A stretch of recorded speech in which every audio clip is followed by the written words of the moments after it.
Saluda nuevamente el doctorando José Rafael Rojas Calvillo. En esta ocasión vamos a hablar acerca de las posibles causas de incumplimiento por parte del contribuyente y los demás obligados sobre las obligaciones tributarias, así como de las posibles consecuencias jurídicas que este incumplimiento acarrea.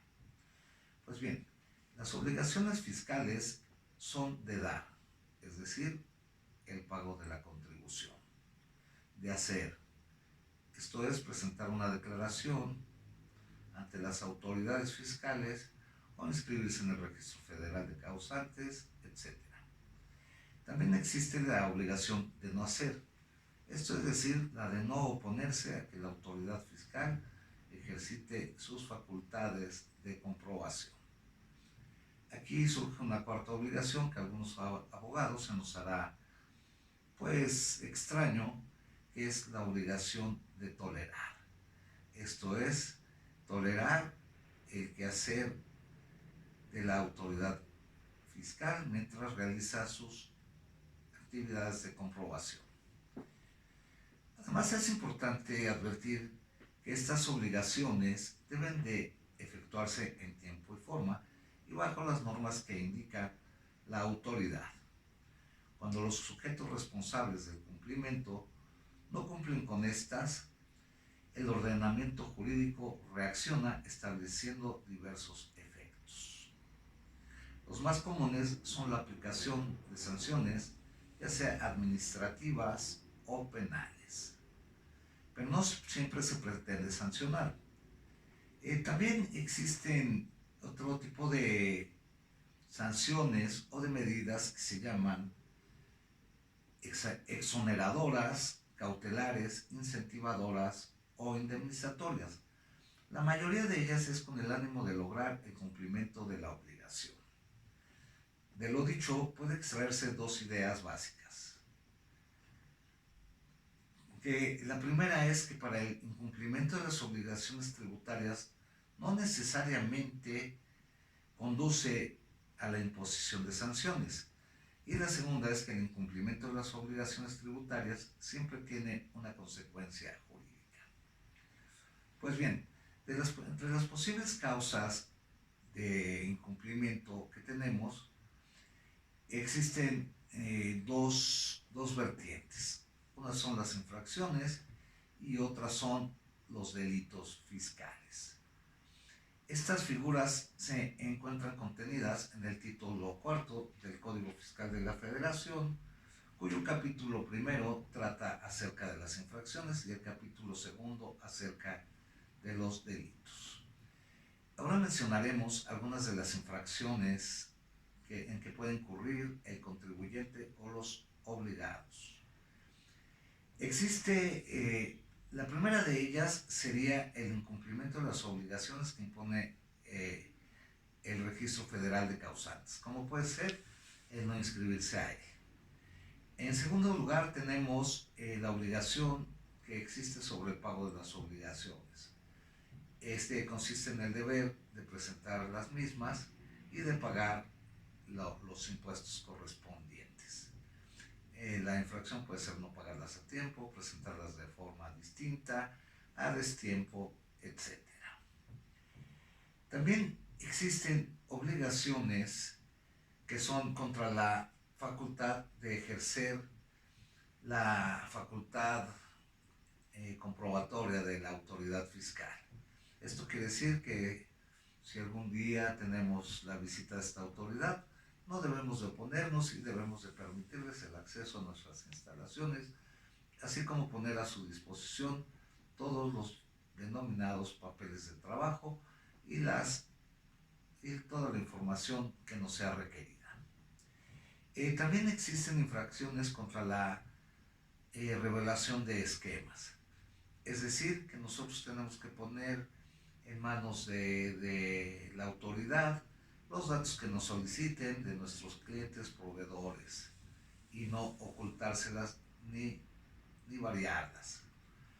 Existe también la obligación de llevar contabilidad.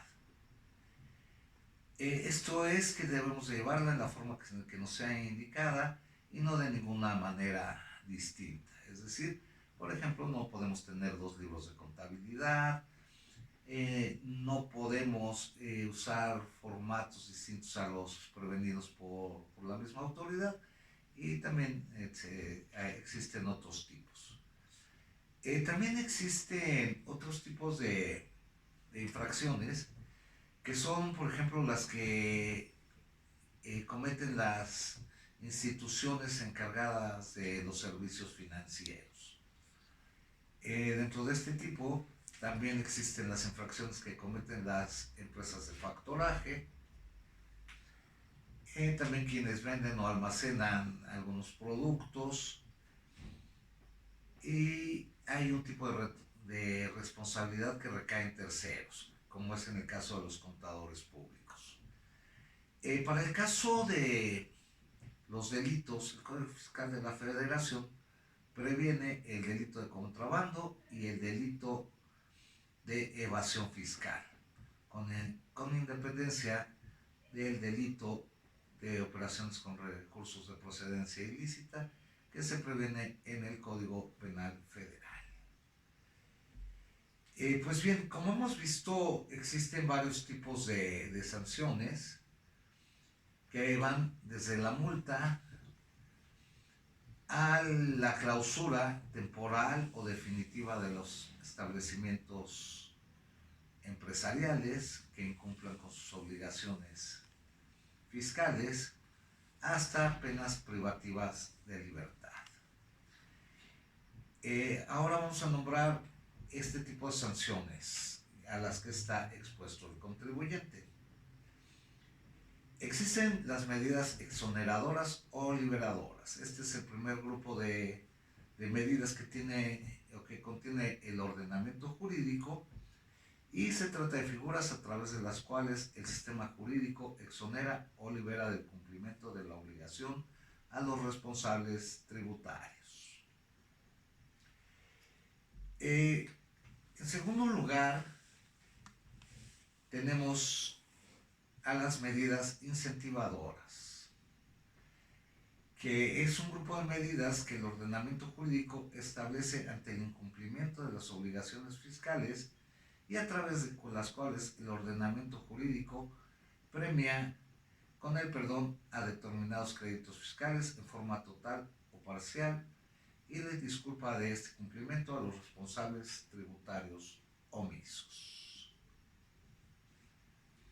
Tenemos también el supuesto de la condonación de los créditos fiscales.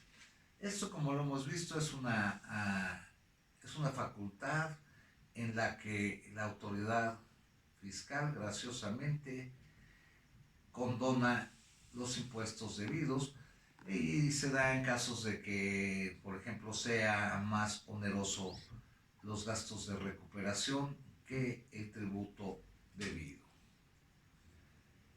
Tenemos también las medidas indemnizatorias o resarcitorias.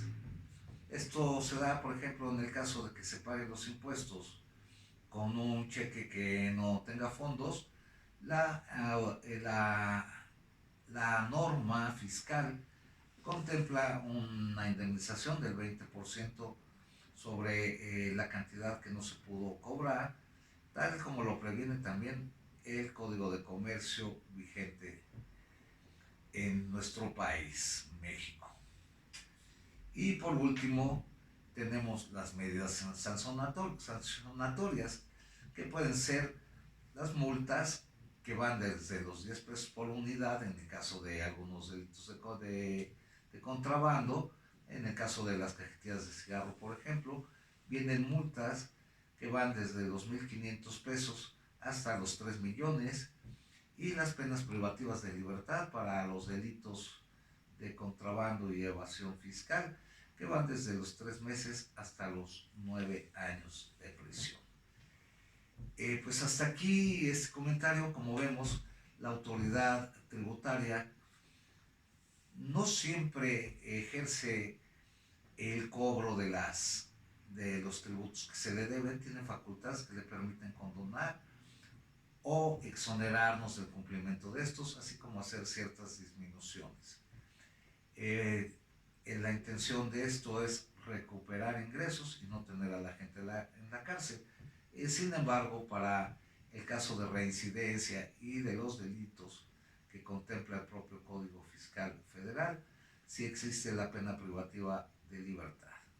En consecuencia, si no queremos tener dolores de cabeza, debemos de cumplir en forma y oportunamente con nuestras obligaciones tributarias. Espero que esta cápsula haya sido de su utilidad y nos vemos la próxima.